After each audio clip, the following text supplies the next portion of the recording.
Who am I? You sure you want to know? The story of my life is not for the faint of heart.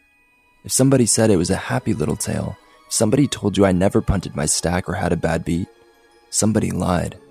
Our story starts off with a three-way all-in, aces versus kings versus tens, for $1,600. I'd like to tell you that's me with aces. Heck, I'd even take him. That's me. Yup. Somehow I found myself all in against the two most action players on the table, and they had absolute monsters this time. The flop comes out 3, 10, queen. Holy cow, I flopped a set. Maybe I'm not starting out on a loss after all. Turn is a 9. Let's go. Just no jack, king, or ace. It's a king. Okay.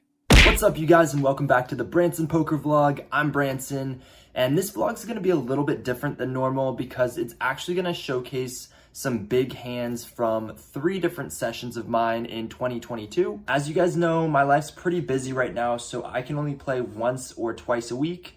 And this vlog showcases a lot of all-ins, mostly that went wrong. I've been running pretty bad in my all-ins and made a couple bad moves, so feel free to give me support in the comments, or if you dabble on the darker side of things, feel free to give me some hate. Without further ado, this is how I lost $10,000 playing poker. In all of these hands, I'm playing 5-5 at the Gardens, and in this first one, I have pocket 7s in the big blind. There's a $10 straddle and only 5 players on the table. The cutoff makes the standard open to $35. I call, and the straddle calls as well. The flop comes out ace-4-4 with 2 clubs, and it checks to the cutoff, who puts out a c-bet of $75. Immediately, my radar goes off. He's in position on a paired board. There's not many draws, and even if someone did have a draw, they're less incentivized to call because the board is paired. Is he really betting 3/4 of the pot with an ace? It seems like he's just trying to get us to fold, right? The straddle's on his phone, and he's already pre-folding his cards to the dealer, so I decide to call. The straddle folds, and the turn comes in offsuit 6. I check, and now the cutoff puts out another big bet, $200, 80% of the pot. The board hasn't changed, and for some reason, every bone in my body is telling me he's just trying to make me fold. Maybe he has a flush draw. He only has $360 total in his stack. I'm trusting my gut on this one, and I go all in. You know that great feeling you get when your opponent has exactly what you put them on? Yeah, well, this wasn't that. He calls, the river comes out a 5, and he has ace-king. Yes! What a punt! Next up, I have ace-king on the button, and I open to $20. The small blind calls, and then the big blind 3-bets to $100. I've seen this player 3-bet with a wide range, and since I opened from the button, he should be 3-betting me with a ton of hands worse than mine. I'm not worried about the small blind because he should never be flat calling with a premium hand here. Both opponents have a little less than $350, so I 4-bet and I rip my whole stack in. The small blind then starts grinning like he's straight off the movie poster for The Shining. He goes all in. The big blind isn't happy, but he goes all in. The run out comes 6-2, 7, 6-5. The small blind flips over queens. The big blind mucks and said he had 8s, and I muck. This next one's interesting, so pay attention, guys. I pick up king queen in the cutoff, there's a straddle, and the hijack limps. I raise to $45, the straddle calls, and the hijack calls as well. The flop comes king deuce 4 with 2 diamonds, and it checks to me. I have top pair with a good kicker. I'm not too scared of this board, so I bet small, $50. The straddle then raises to $125. The hijack folds, and it's on me. Okay, guys, pause the video. Tell me what you guys would do here and what you think this person has. It's a small raise, so I'm worried he might be trying to juice me with a set of deuces or 4s. I don't think he has many 2-pair combinations here, but maybe he could have a flush draw. I call, and the turn is an offsuit 10. Now he rips it in for $310. I'm praying he doesn't have a set. At least I don't have any diamonds in my hand, so there's a better chance he could be chasing a flush. I call. The river comes out the 4 of diamonds, and he flips over ace 10 of diamonds for the flush. Okay, let's win one of these stupid hands already. I have ace king on the button, and the low jack makes a huge open to $55. The cutoff calls, and now it's on me. I don't think the low jack would open this big with aces or kings, so I decide to put in the 3-bet to $210. Then the small blind comes out of nowhere and goes all in for $715. Oh boy. The low jack tanks, then he goes all in for $615. The cutoff shrugs and sends his remaining $330 all in. Oh my goodness, it is $505 more for me to call to possibly win a pot of $2,380. I need to win this hand over 21% of the time to be profitable. I call. A king comes out on the flop, so I'm feeling pretty good, and I feel even better when I hear the low jack say, "Hey, hey."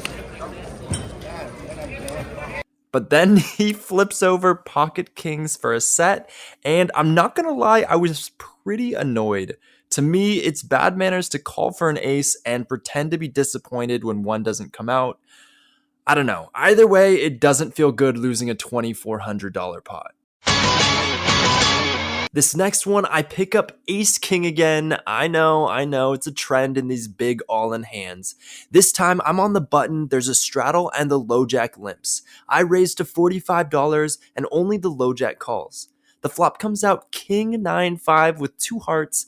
I have top pair, top kicker, so when the low jack checks, I bet $55. He calls, and the turn is an offsuit 10.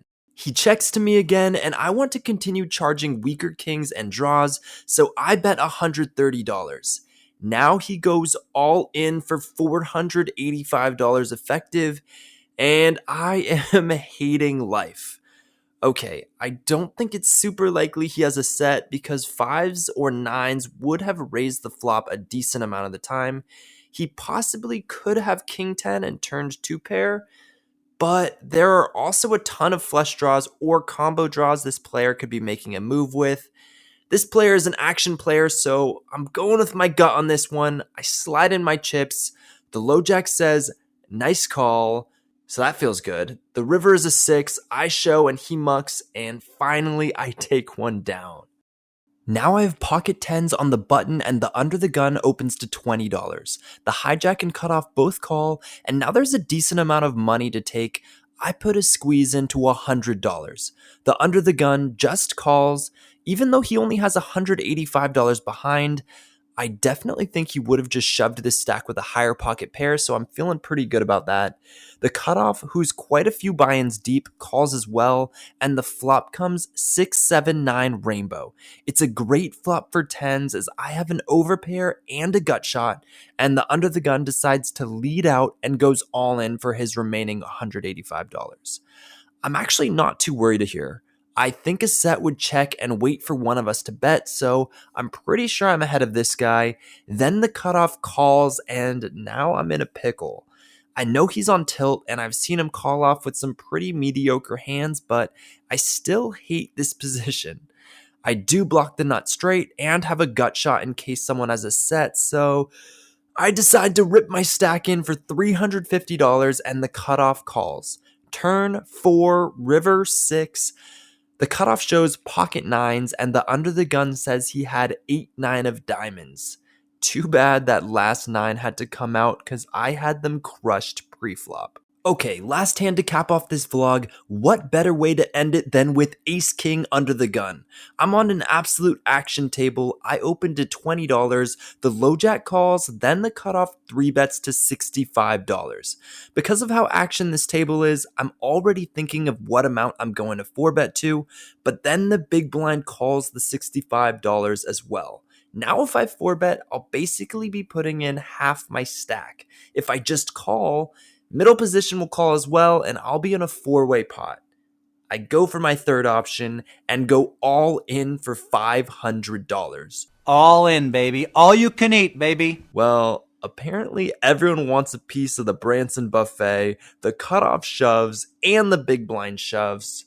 Okay, one time, the flop comes out ace, deuce, ace. We pretty much have the nuts here. Turn is an 8, river, jack. The big blind shows queens. The cutoff shows jacks on the river, and he has us both covered. All right, guys, so that was the end of the video. That, again, showcased 3 sessions. One of them, I ended up coming back with that ace-king and booked a few $100 positive wins. But the other 2 sessions, I think one of them was minus 1,000. One of them was minus 1,500. So not a great start for this year. I am positive $500 right now as far as in 2022 over like 50 hours. So it's not a great hourly right now. So yeah, but you know, that happens in poker. Right now I'm running horribly in my all-ins, and hopefully that's gonna change. I think I've won like 3 all-ins that were before the river out of, I don't know, 15 or 20, and 2 of those 3 I won because my opponent was basically drawing dead. But anyway, thank you for watching this video. I'm Brantzen. Hit that like, comment, and subscribe button, and I'll see you